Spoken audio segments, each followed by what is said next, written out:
चुप कर, नहीं तो तुझे भी मार दूंगी। कमरे की दीवारें कांप गईं। वो आंखें आज पलटी हुई थी, जैसे किसी ने उसे बहुत जोर जोर से उस रूम के अंदर गिरा गिरा के मारा हो। रैक के ऊपर प्रिया बैठी हुई थी। कलकत्ता के पास एक छोटा सा शहर है, यहाँ रहता था सौरभ, एक नॉर्मल मिडिल क्लास फैमिली का 24-25 साल की उम्र का लड़का। घर में मम्मी पापा थे और एक पूरा खुशहाल परिवार। सौरभ का बड़ा भाई था कार्तिक, दोनों भाई मिलके काम करते थे, हंसते खेलते थे। घर में बरकत थी, सुकून था, कोई बड़ी मुश्किल थी ही नहीं जिंदगी में। और फिर एक दिन सौरभ के फोन की घंटी बजी। स्क्रीन पे लिखा था चाचा जी। सौरभ ने फोन उठाया और बोला, हाँ चाचा जी बोलिए। दूसरी तरफ से चाचा जी की खुशी भरी आवाज आई, बेटा सुन सुन सौरभ, अपनी माँ को बुला, उनसे बात करवा और सभी लोगों को बता दे तेरे भाई कार्तिक की शादी पक्की हो गई है। सौरभ एक सेकंड के लिए चुप रहा, फिर एक बड़ी सी मुस्कान उसके चेहरे पे आ गई। सच में चाचा जी? कब, किससे, कौन है लड़की, कहाँ, कब, कौन सी तारीख? अरे बेटा ज्यादा सवाल मत कर, पहले खुशी मना, सब बताता हूँ, माँ को बुला पहले अपनी।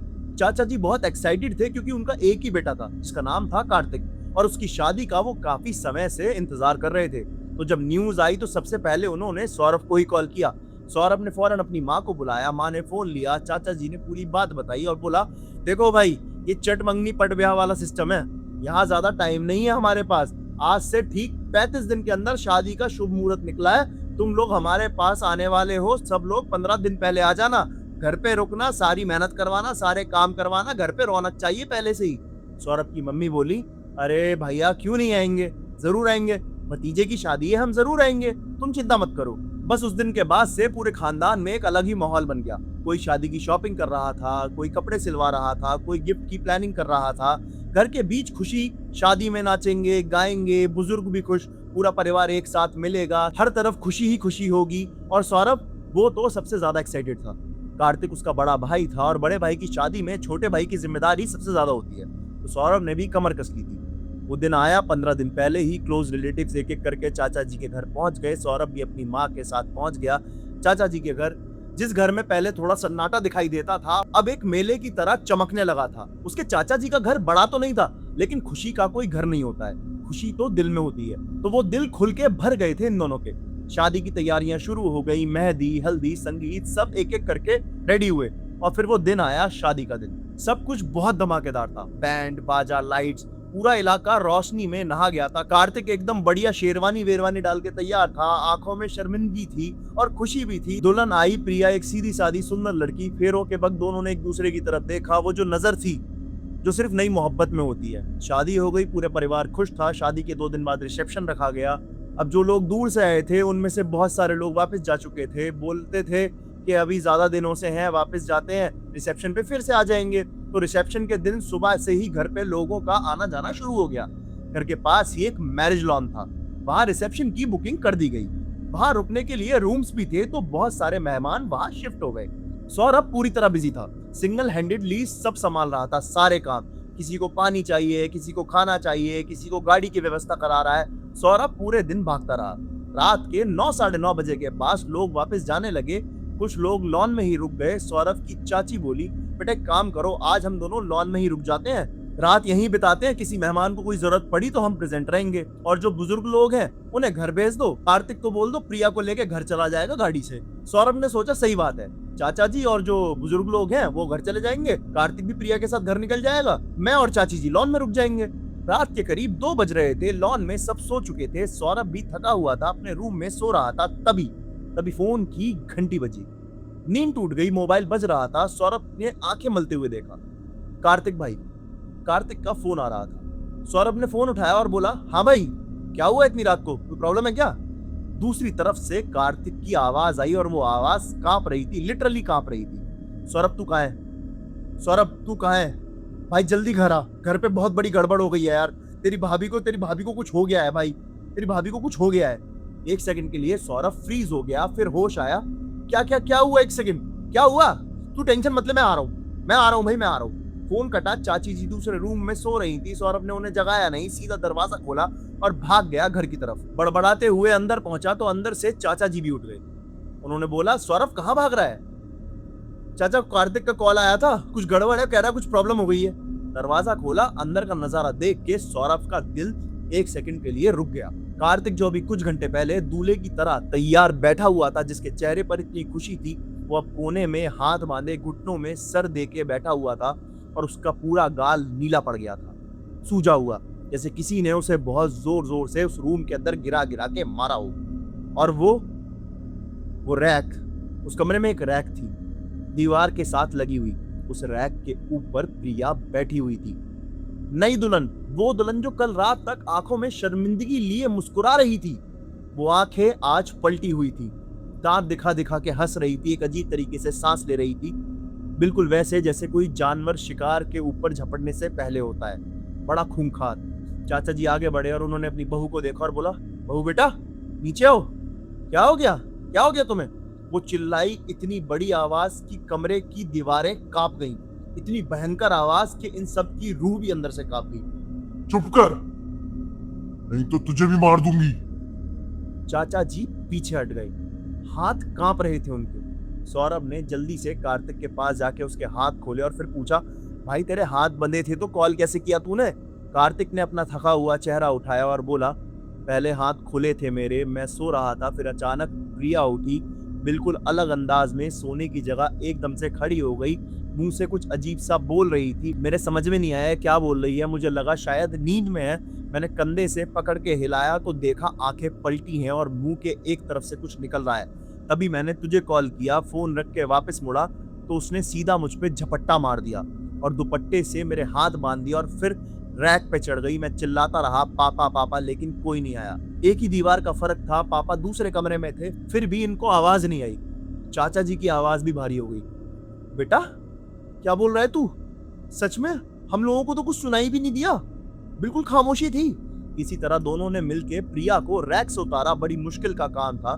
वो एक नॉर्मल लड़की नहीं लग रही थी उस वक्त, जैसे उसके अंदर कोई और था, कोई और बोल रहा था, कोई और चल रहा था। जैसे तैसे सौरभ और उसके भाई ने मिलके उसको कुर्सी पे बिठाया और हाथ रोके। चाचा जी ने फौरन कहा, ये कोई बीमारी नहीं है, ये कुछ और है, चलो आगे काली माता का मंदिर है, पुराना है, वहां जाके पुजारी को जगाते हैं। रात के 3 बज रहे थे, मंदिर बंद था, लेकिन मंदिर के साथ एक छोटी सी कुटिया थी, पुजारी जी वहां रहते थे। दरवाजा खटखटाया, पुजारी जी उठ के आए, बात सुनी, तुरंत बोले कि घर चलो, घर चलते हैं तुम्हारी जल्दी से। वो घर पहुंचे ही थे और उन्होंने अंदर कदम रखा ही था और उन्हें अचानक से एक दुर्गंध आई, एक अजीब सी स्मेल, ना किसी चीज से मिलती जुलती और ना ही कोई जानी पहचानी स्मेल, बिल्कुल अलग, बिल्कुल ऐसी स्मेल जो अंदर तक से आपको बिल्कुल रुला दे, आंखों से आंसू निकाल दे, इतनी बुरी स्मेल। पुजारी जी ने अपना मुंह ढका, आंखें बंद की, कुछ देर खामोशी में खड़े रहे, फिर बोला, ये लड़की का दोष नहीं है, इसके अंदर कोई है, बाहर से आया है, और मैं ये कह सकता हूं कि ये कोई आम आत्मा नहीं है, ये बहुत गहरा मामला है, इसको ठीक कराना मेरे बस की बात नहीं है। सबने पूछा, तो करें क्या? पुजारी जी बोले, मेरे गुरुदेव हैं, वो एक छोटे से गांव में रहते हैं, बंगाल में ही, उन्हें बुलाना पड़ेगा, उनका नंबर दे देता हूं। नंबर मिलाया, कॉल किया, दूसरी तरफ से गहरी शांत आवाज, हाँ बेटा क्या हुआ, क्या बात है? पूरा मामला बताया। गुरुदेव ने थोड़ी देर सुनने के बाद कहा, आप लोगों को मुझे लेने आना पड़ेगा, मेरे पास कोई साधन नहीं है आने का, रात हो गई है, लेकिन अगर वक्त पर नहीं पहुंचे तो बात शायद और भी बिगड़ सकती है। घर के सब लोग हिल गए, इन्हें क्या पता था कि आज रात कुछ ऐसा भी होने वाला है। गाड़ी का इंतजाम किया गया, कुछ लोग घर पे रुके प्रिया को संभालने के लिए, कुछ लोग गुरुदेव को लाने निकल गए। लेकिन जाते जाते जैसे ही सौरभ ने गाड़ी का दरवाजा खोला और अंदर पांव रखा, कार्तिक जो अभी तक ठीक था अचानक से चिल्ला पड़ा। वही आवाज, वही अंदाज, आंखें पलट गईं उसकी भी, पूरा जिस्म एकदम अकड़ गया, जैसे किसी ने किसी धागे से खींच लिया हो। सब रुक गए और सब डर गए, अरे इसको क्या हुआ? अब ये भी, अरे इसको क्या हुआ? कार्तिक, कार्तिक तू ठीक है? कार्तिक, कार्तिक। हाँ, अब कार्तिक के अंदर भी कुछ आ गया था। एक घर में 2 लोग, दोनों की वही हालत, किसी के समझ में नहीं आ रहा था क्या करना चाहिए, पर एक बात तो पक्की थी, गुरुदेव को लाना ही पड़ेगा। रात भर का सफर करके गुरुदेव को लाया गया और सुबह होने वाली थी जिस वक्त वो घर पहुंचे। गुरुदेव उम्र में बड़े थे, चेहरे पर शांति थी, एक ऐसी शांति जो तब आती है जब कोई बहुत कुछ देख चुका हो और बहुत ज्यादा ज्ञान हो। उन्होंने घर में कदम रखा, कुछ पल के लिए आंखें बंद की, फिर बोले, इस घर में किसी ने बहुत बड़ा खतरनाक काला जादू कराया है, और ये सिर्फ एक बार नहीं कराया गया है, ये कई बार कराया गया है और सोच के कराया गया है। और इस काले जादू का सिर्फ एक ही मकसद है, इन दोनों पति पत्नियों की जान लेना। ये शादी को बर्बाद करना नहीं चाहते, ये इन्हें खत्म करना चाहते हैं। कमरे में मौत जैसी खामोशी छा गई। और फिर अचानक से चाचा जी कपकपाती आवाज में घबराते हुए बोले, किसने किसने किया है मेरे बेटे और मेरी बहू के साथ? किसने किया है? गुरुदेव ने पूरे परिवार की तरफ देखा और फिर बोला, जिसने इन दोनों की शादी जुड़वाई थी ना, वो जो पंडित था, वो पंडित नहीं था। तो फैमिली के लोगों ने बोला, अरे वो तो पहचान के थे गुरुदेव जी, पुराने लोग थे, काफी समय से जानते हैं उन्हें हम। गुरुदेव ने सर हिला के कहा, एक इंसान अपना भेष बदल सकता है, अपना नाम बदल सकता है, अपनी बात बदल सकता है, लेकिन जो अंदर होता है वो नहीं बदलता। और उस आदमी के अंदर जो था वो बहुत गहरा अंधेरा था। जो लोग शैतान की साधना करते हैं, उन्हें एक बात समझनी चाहिए, वो एक कैद में जीते हैं। उन्हें समय समय पर किसी को नुकसान पहुंचाना ही पड़ता है, वरना जो शैतान की दुनिया के सैनिक होते हैं वो उन्हें खत्म कर देते हैं। ये लॉजिक कई लोगों को समझ में नहीं आया। कह रहे गुरुदेव क्या बोल रहे हैं, ये प्रैक्टिकल है या नहीं है? उस टाइम सौरभ को भी ये सब बातें ख्याली लग रही थी। और फिर गुरुदेव बोले, ये एक ऐसी दुनिया है जहां एक बार जाओ तो वापस आना मुश्किल है। और ये आदमी, उसने इन दोनों की शादी का वक्त चुना क्योंकि इस वक्त हल्दी लगी होती है, नए रिश्ते बनते हैं, आत्माओं को ऐसी जगह बहुत इजीली एक्सेस मिल जाता है। और अगर आपको मेरी बात पे यकीन नहीं है तो ब्लैक मैजिक कई जगह साइंस ने भी प्रूफ किया है। फिर गुरुदेव ने एक और बात बोली जिसको सुन के सबकी रूह कांप गई। वो पंडित जी तुम्हारे घर को रात 11 बजे आता था, याद है? सब चुप हो गए। फिर चाचा जी ने धीरे से कहा, हाँ, बोलता था रात की पूजा होती है। हम लोग हैरान हो जाते थे लेकिन मानते रहे। वो पूजा नहीं थी, वो साधना थी, अंधेरे की। और उस साधना के निशान इसी घर में अभी भी हैं। गुरुदेव ने एक एक कमरा देखा। किचन के एक कोने में जमीन खुदवाई, वहां से काला कपड़ा मिला, अंदर कुछ था, काले बाल, लाल धागा और कुछ ऐसी चीजें जिनको देख के मन घबरा जाए। ये वहां दबाया गया था उसी रात जब वो पंडित जी घर में थे। गुरुदेव ने पूरे घर का शुद्धिकरण किया, हनुमान जी का कवच बांधा, घर को नए ढंग से साफ किया, ना सिर्फ अंदर से बल्कि उस गहरे अंधेरे से भी। फिर बोले, एक काम और करना, 51 पुजारियों को, पंडितों को बुलाओ, महाहवन कराओ, घर में पॉजिटिविटी लाओ, जो बुराई आई है वो भाग जाएगी। सब कुछ हुआ, 51 पुजारी आए, महाहवन हुआ, खाना खिलाया गया और धीरे धीरे 8 से 10 दिन में प्रिया ठीक हुई, कार्तिक ठीक हुआ। घर में वो दुर्गंध नहीं रही, वो आवाजें नहीं रही, वो अंधेरा नहीं रहा, सब कुछ ठीक हो गया। रिश्ता नहीं टूटा, काली माता की कृपा रही, बजरंग बली की रक्षा रही। तो दोस्तों, ये कहानी मुझे सौरभ ने इंस्टाग्राम पे भेजी थी और साथ में लिखा था, नकुल भाई मैं एक बात कहना चाहता हूँ, इस दुनिया में किसी पर आंखें बंद करके विश्वास बिल्कुल नहीं करना चाहिए। जो सामने आके बोल दे कि मैं पंडित हूँ, मैं अच्छा हूँ, मैं तुम्हारा ख्याल रखूंगा, मैं तुम्हारा अच्छा कराऊंगा, वो जरूरी नहीं है अच्छा या सच्चा आदमी हो। ढोंग का चोला पहने हुए बहुत लोग घूम रहे हैं आजकल इस दुनिया में और उनका एक ही मकसद होता है, लोगों को नुकसान पहुंचाना। तो आंखें खोलो, देखो, समझो और फिर भरोसा करो। तो दोस्तों, ये थी आज की कहानी। अगर ये वीडियो अच्छा लगा, और मैं जानता हूँ शायद आपको अच्छा लगा होगा, तो लाइक करो, चैनल को सब्सक्राइब करो, बेल आइकन को दबाओ, सारे ऑप्शंस को सिलेक्ट करो, क्योंकि ऐसी सच्ची खतरनाक रूह कपाने वाली कहानियां मैं अब रोज लेकर आऊंगा आप लोगों के लिए। इंस्टाग्राम पे आप मुझे अपनी कहानी भेज सकते हो, द ओनली नकुल करके मेरा अकाउंट है, वहां अपनी कहानी मुझे भेजो, या फिर मैं डिस्क्रिप्शन में मेल आईडी मेंशन कर दूंगा, आप मुझे अपनी कहानी वहां शेयर कर सकते हो। सब शेयर करो, हो सकता है मेरा अगला वीडियो तुम्हारी कहानी पर हो। कल मिलेंगे, तब तक के लिए बहुत बहुत धन्यवाद। अपना ख्याल रखें और याद रखें, अंधेरा तब तक ही रहता है जब तक आप डर रहे होते हैं। मेरा नाम है नकुल शर्मा और आप देख रहे हैं द ओनली नकुल। तब तक के लिए जय हिंद, जय भारत, जय बजरंगबली।